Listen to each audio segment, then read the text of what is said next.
Hey guys, I'm back today with part 2 of my How to Graduate College Debt-Free series. If you haven't watched part 1, which is me telling my journey of becoming a debt-free student, then I recommend that you go over and watch that video now. And if you have already watched, then this video is my ultimate guide to graduating debt-free. I have 17 tips on how to graduate debt-free, or if you're currently in college and already have debt, then some of these tips will help you alleviate the debt that you'll have by the time you graduate college. Out of these 17 tips I have to bring you today, I used most of them myself to graduate debt-free. So these are tried and true methods on how to graduate debt-free. So tip number 1 is probably the most obvious to most people, and that is to apply for federal student aid. Believe it or not all people actually apply for federal student aid when they could, and they could receive money. Federal student aid paid for all of my tuition and even some of my student book costs too. So do not ignore federal student aid. Unless your parents are absolutely millionaires, then I don't see why you wouldn't get federal student aid. Some of the kids that I grew up with back in my hometown decided not to apply for federal student aid because they thought that their parents made too much, and that was not the case. Even if you only got an extra $100 per semester, isn't that worth your time filling out this form that maybe takes an hour every school year? So don't neglect the federal student aid application. Students in America have missed out on over $2.7 billion of federal student aid. So definitely take the time to fill out the form every single year. Make sure you read it thoroughly, make sure you apply it on time, and make sure everything is good at your college's federal aid office. Tip number 2 is another obvious one, and that is to apply for scholarships. When people think of scholarships, they usually think of athletes who get the full ride to college based on their athletic abilities, but there are many scholarships out there that a lot of them people don't even realize are out there. Are you a Latina who wants to study veterinary medicine? There's probably a scholarship out there for you. Are you an African American male who wants to go to college for engineering and become an engineer? There's likely a scholarship out there for you. And if you are an athlete right now, you're in middle school and high school and you have a sport that you love, keep on playing that sport, training as hard as you can, because it's definitely worth it to get that full ride to college based on your athletic ability. But there are scholarships out there for people who are more academically capable. As long as you have a decent GPA and are halfway decent at communicating and can get across why you deserve a scholarship, then you have a chance at getting the scholarship. And you might not get the scholarship, the first 5, 10, 15, 20 scholarships that you apply for. It just takes time, and it takes time to hone your skills on communicating on why you deserve a scholarship. So don't give up. It's definitely worth putting in the time and the effort to get a scholarship in order to graduate debt-free. There's probably a scholarship out there waiting for you right now. You just need to put in the time and the effort to find the scholarship and to use your communication skills and to tell the people reading the essays why you deserve that scholarship. Tip number 3 is to live at home or to have roommates while you're at college. Personally, I lived at home all the way until my senior year of college, and I know that this is not something that is available to everybody. I know that there's some kids out there who want to get out of their parents' house for a variety of reasons as fast as possible, and I understand that. But if you're able to hold out a few more years and live at home, then you'll definitely save a lot of money during college. College dorms are usually pretty overpriced for what you get, and it's not always the greatest experience. If you're already away at school, try and have as many roommates as possible to get the rent per person cost as low as possible. And if you're able to, try and live off campus, because the off campus prices are usually more affordable than on campus housing. Tip number 4 is to go to college in the state that you already live in. You don't want to be paying out-of-state tuition costs, which are usually 4 times the cost of in-state tuition, which is just crazy to think about. In order to get in-state tuition costs in another state that you don't currently live in, you would have to move to that state and live there for a year and then provide proof that you've lived in that state for a year, which is usually something like tax returns, voter registration, and driver's licenses. Tip number 5 is to take advantage of your state's 2+2 program, which means to do 2 years at community college so you graduate with your associate's degree and then transfer to a state level university where you will do your junior and senior year of college and finish up your bachelor's degree.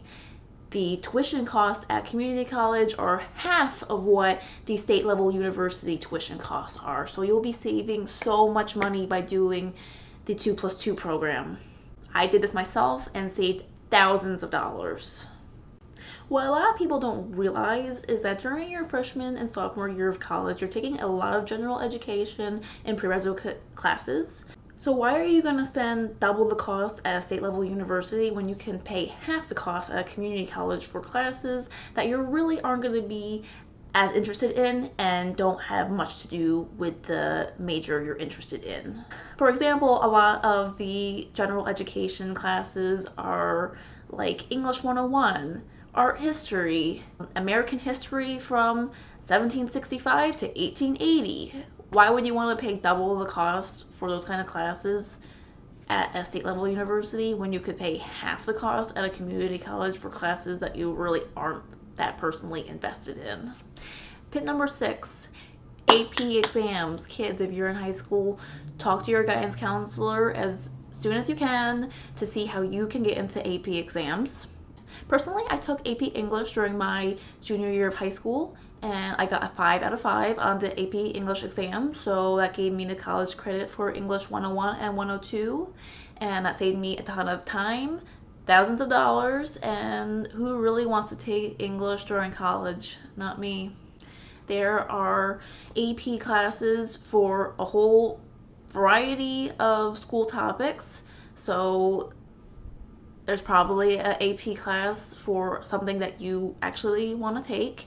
The AP classes offered at each high school are a little bit different, so once again, talk with your guidance counselor and see what your options are.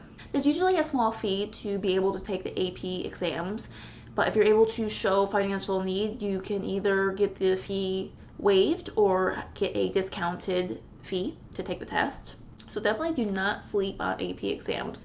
Yes, they are harder than regular high school classes, but when you put in the time and effort, you'll be earning college credit while you're still in high school, which is awesome, for a lot less money than what they cost when you're an actual college student. Tip number 7, see if you can get into either dual enrollment or early enrollment while you're in high school. This tip saved me literally thousands of dollars, probably upwards of $3,000. For my senior year of high school, I was in the early enrollment program, which meant that I did not set a single foot on my high school campus my whole entire senior year.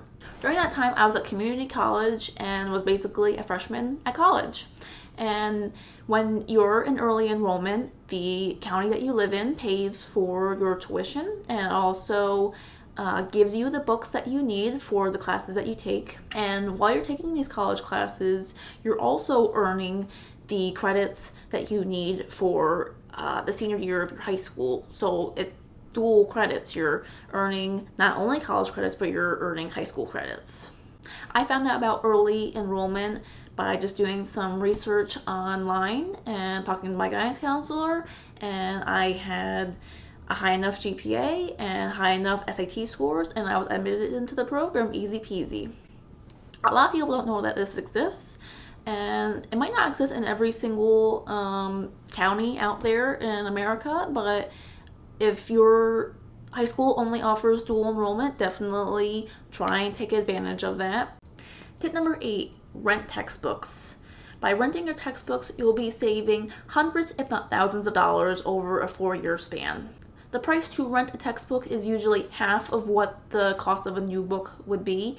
There are a ton of companies out there that rent out textbooks, so try and take advantage of that. There are some classes where professors have tools or materials that aren't rentable, and some classes you might start where it'll be the first year that a textbook will come out, so there aren't any textbooks out there to rent, but whenever possible, rent the textbook. It's worth it because you're probably not going to end up keeping the textbook, so why spend so much money on something that you'll just be trying to sell right away after the class is done? Just rent it, it'll be sent to your doorstep, and it's so easy to send it back to the company where it needs to go. I did it for my junior and senior year, and I recommend it to anybody in college. Rent textbooks. Tip number 9 has to do with online courses offered by your college or university. Personally, I usually lived over 30 minutes away from my school all throughout my 4 years of college. And a lot of you out there are going to be commuter students like I was. And whenever possible, I try to take a online course.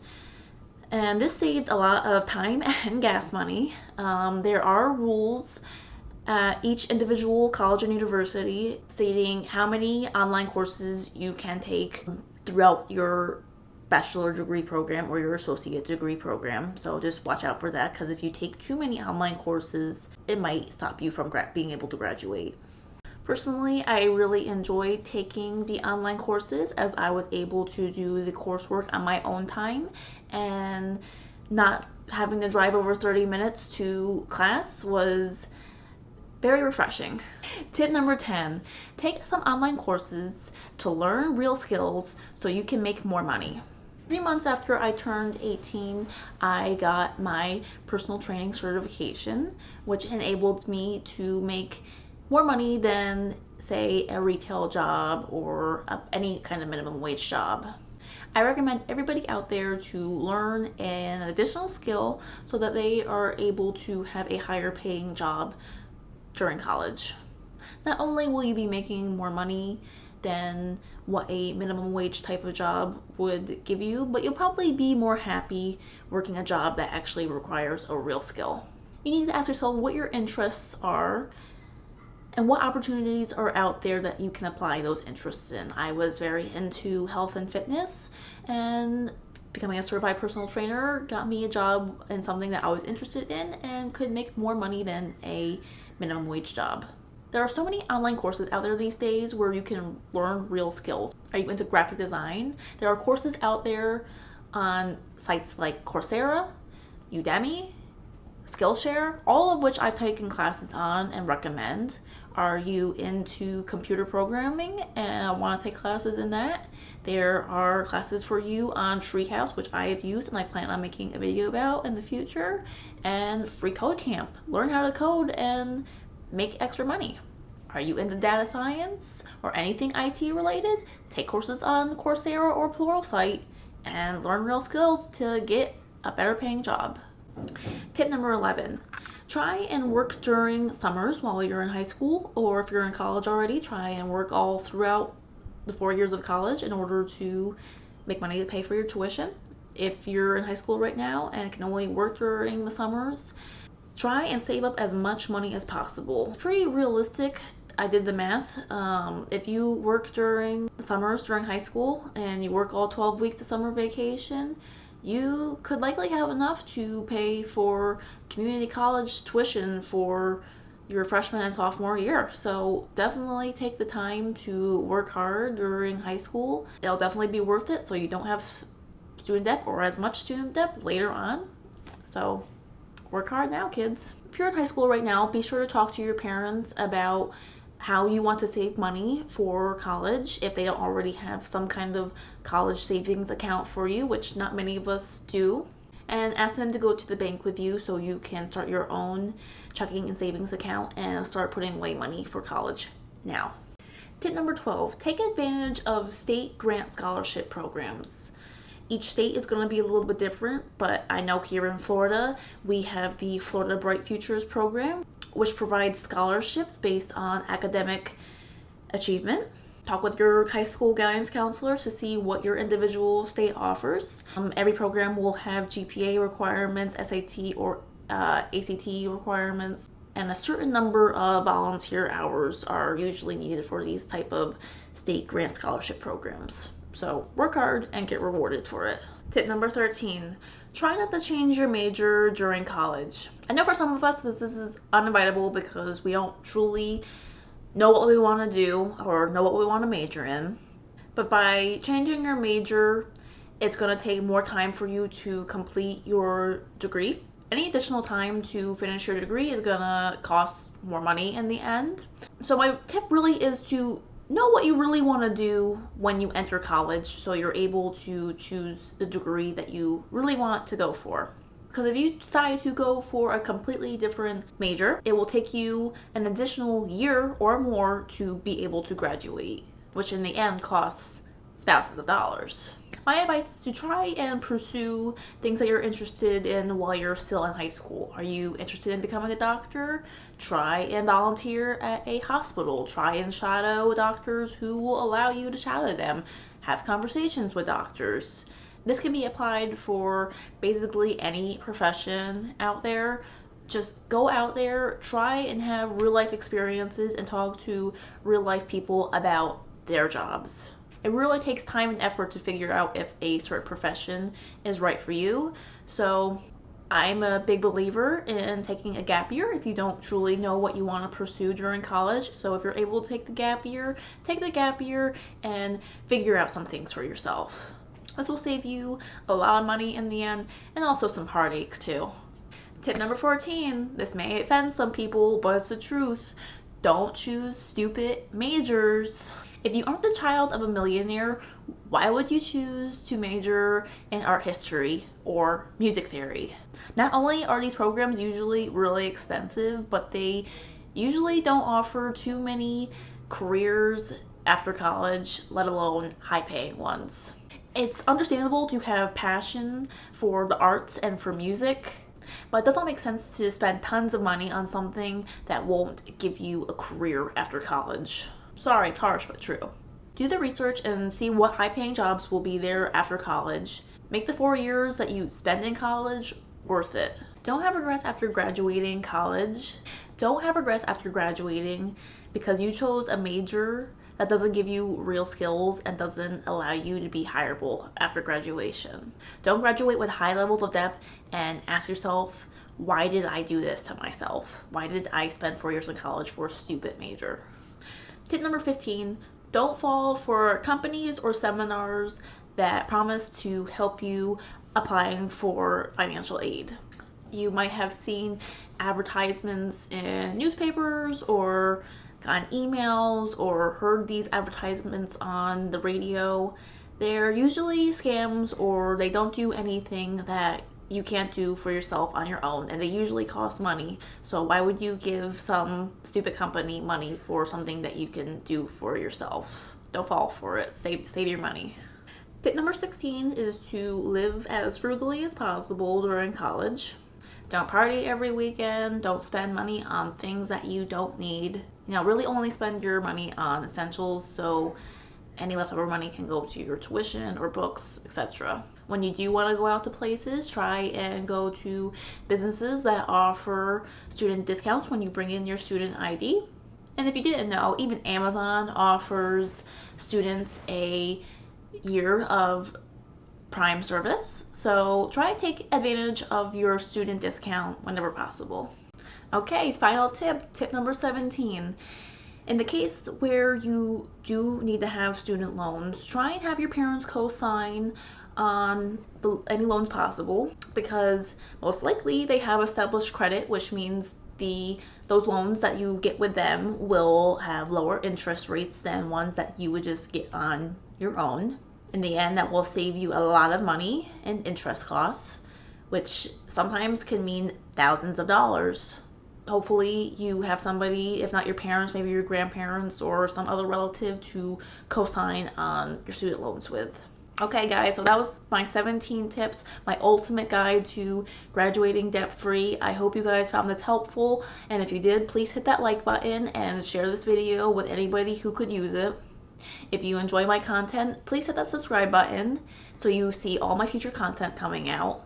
If you have any comments or questions, be sure to leave it down below and I'll get back to you.